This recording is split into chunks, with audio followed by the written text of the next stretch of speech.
I was just relaying because Mel and I, we had a question and we weren't 100% sure about what would happen to that patient if they went bradycardic. Would it stay looking like an inferior MI with pacing work? What's the best treatment?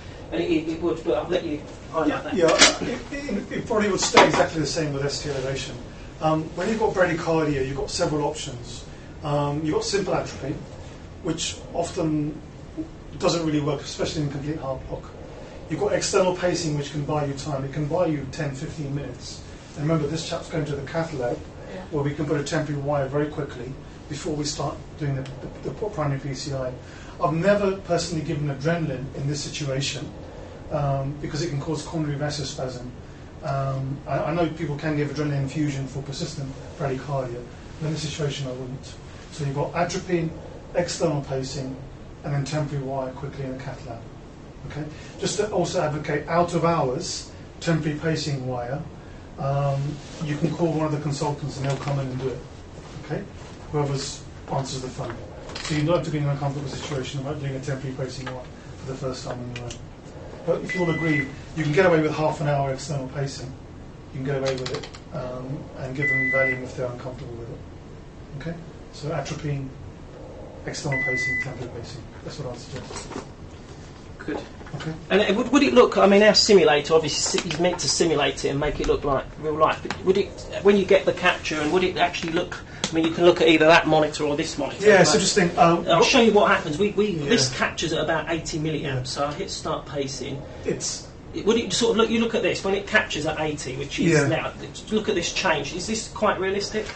We've got a heart rate of 30, and then it goes straight to that. Yeah, so it's capturing now. Obviously, when you pace externally, you may not have the same morphology on the ECG. Okay, the conduction is not going through the normal pathway, so you'll get some kind of bundle branch block, and it may look different from when the inferior ST elevation was there. It doesn't mean your treatment's going to change.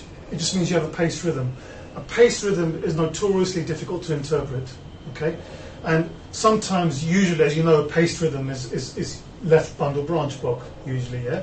And you can sometimes see ST elevation on that bundle branch block, but it's very difficult to see. And only if you've got an old ECG can you compare. Okay. Once it's paced, I'm afraid all you can say is capturing, okay, and you really can't interpret much about ST changes on there, okay. But also, just to go back one step, out of hospital VF arrest, there's a strong evidence, unless you found another cause, ischemia, coronary ischemia is the most common cause, okay? So really, a VF arrest, you can get all kinds of ECGs, you might not get ST elevation, but the first question is this ischemic, okay? So we don't have to look for ST elevation necessarily either. There's a big vogue now for VF arrest, and you may not get classical ST elevation, okay? But they can have all kinds of things. They can have subarachnoids, they can have PEs. You've got to think your 4Hs and 4Ts are still there, but ischemia is quite high on the list. Right. But you can't interpret. No. I'm afraid you can't. All you can say is capturing. Yeah. And obviously, if we stop the pacing, then you just go back. Is this quite like reality? We just go back to ST elevation. ST elevation, which is it's staying in that. But yeah. It's so slow. You have to go even slower. Yeah. Or reduce the rate. Pacing pools, yes. Yeah, I'm just seeing. Yes, so back to where we were before, which is profound nodal rhythm, stroke sinus bradycardia. Yeah. Okay. Did you manage to get the airway in quickly then? Yeah, you were acting as the anaesthetist, weren't you? You did take it. Yeah. And you've done one with a Lucas. You talked about the Lucas? What during the... No, we haven't touched on the Lucas yet. It's very, very rare. Have you done it yourself? No, I think there was one we brought to the cath lab, but didn't make it. Yeah. Oh, yes, that's right. Ashford had done the a couple. one man that collapsed at the main entrance. Yeah, Ashford had done a couple. Yeah. But there is this opportunity, if you can't get an output, you can put a Lucas device and take it into the lab. Yeah. But they're obviously very high risk and very adverse problems. Again, we were close to it with Winston's patient last week because the Lucas, we thought she might rearrest, so the Lucas went with her to the cath lab and it was outside in case she arrested. He's going with the Lucas cath lab? Yeah, that's what we're saying, yeah. You can take certain views where you'll cope with this going on. So you won't actually need all the X-ray views that you need. So you can actually transfer the patient and they've got CPR going, you try and open the blocked artery. Okay? Brilliant, thank you. Thank you for your time. Thanks. Thank you. We won't bother you again. Yeah. Yeah. Good. Because we were having a discussion, weren't we? We weren't too sure how to simulate it for you. Yeah, I think my only confusion is inferior MIs, when they go bradycardia, tend to go into a heart block, not sinus bradycardia. Yeah. So I'm used to pacing heart blocks rather than sinus bradycardia. If they went bradycardia and it was still sinus rhythm, I would start to question that was hypoxia. Right. That was my only question, that I wouldn't I necessarily see, yeah, because you think sinus. hypoxia first. I would, if they've stayed in sinus rhythm and it's not a block, that makes more sense to me. The reason they go into the right coronary artery gets blocked in an inferior MI, and they go into second degree or third degree heart block, and that's what you pace. That's the indication for pacing, as opposed to staying in nice sinus bradycardia. Right. So it usually gets wider and nastier. But it doesn't matter if she's that moribund, you might as well have a go at pacing what you can pace. We paced sort of an agonal rhythm virtually the other day with that man in 5. Oh, He came in and he had this completely weird, very broad complex abscess. He was junctional because he'd already had an arrest and his heart was just dying. And he was so bradycardic that we just stuck the pacer on, and it did a little bit, but then he just arrested or re-arrested again anyway. So yeah, it's just a question of you've got to try something at that stage. So I think it's correct to have a go. Yeah, you've got nothing to lose, have you? No.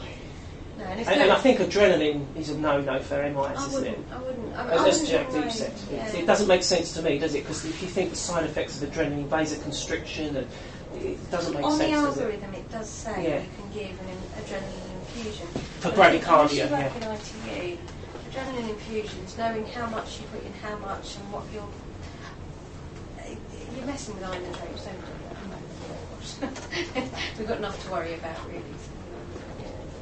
Yeah, without the MI bit, I think the adrenaline is logical. If you look at the bradycardia algorithm. And did you all know that the heart centre was open here for doing PCS? So some of your colleagues last week and week before, the everyone didn't even know that they could have an angiogram here. No, I don't. I heard that they do it on Wednesdays. Wednesdays, like angiogram day. They have more than that. That's it's in your handout. It's in your handout. That's the guidelines. It's Thursdays that are no good because Ed's doing ICDs, pacemaker, box changes. So Thursdays aren't. Last week was Thursday because Ed. I can't remember. There was a reason he wasn't doing his normal stuff. Empty, and that's why Winston's off duty just did it. So very But yeah, no, it's Monday, Tuesday, Wednesday, Friday. You bleep the cath lab and ask them if the cath lab is running and can they take your patient. Which is helpful because you might have an MI on your ward. What do you do with them? Again, we had exactly that, didn't we? Did you? I know. I probably told you you've heard it all before. But the cath lab's not working, where those people come and. If the cath lab's not working, technically it takes quite a lot to fix. Sometimes it just goes down. It's like any radiology department, sometimes it goes down. I don't know what the technical hitches are, but they can't use it, so they have to go to another cath lab. That's one of the reasons we're not a 24-hour centre, because you need 2 labs in case one goes down. You can't close the service, you see. And that's why we can't be a 24-hour centre. Not just because of the staff and resources. You have to have 2 labs that can work in case one's broken, and you know. But yeah, on Cherry, you're all on surgical wards. We had a patient on Cherry. This is probably about 8 months ago. I think it was another Wednesday or Thursday midweek. The man had been taken off his aspirin. He had a cardiac history and stents. He was taken off his aspirin because of the procedures they were doing to his knee and clotting and everything else. And one of his stents occluded on Cherry ward, and he started to have symptoms of a myocardial infarction. The nurses picked it up. His pass score was stable. I think his pass score, he only hit a score of 4. That was his maximum score. So from it takes intelligence and common sense to look and think he doesn't look well. He's clammy, sweaty. He's complaining of discomfort in the chest. It's a medical emergency, regardless of the pass score. So thankfully, the sister on Cherry put out a medical emergency call. An outreach arrived, the medical reg arrived. They did obviously a 12 lead and diagnosed an infarct, ST elevation, global ST elevation. Once again, it wasn't an official day, I don't think, for the lab to be open. And But Dr. Martin, he seems to be every time. Dr. Martin was in his office. He was actually on annual leave, and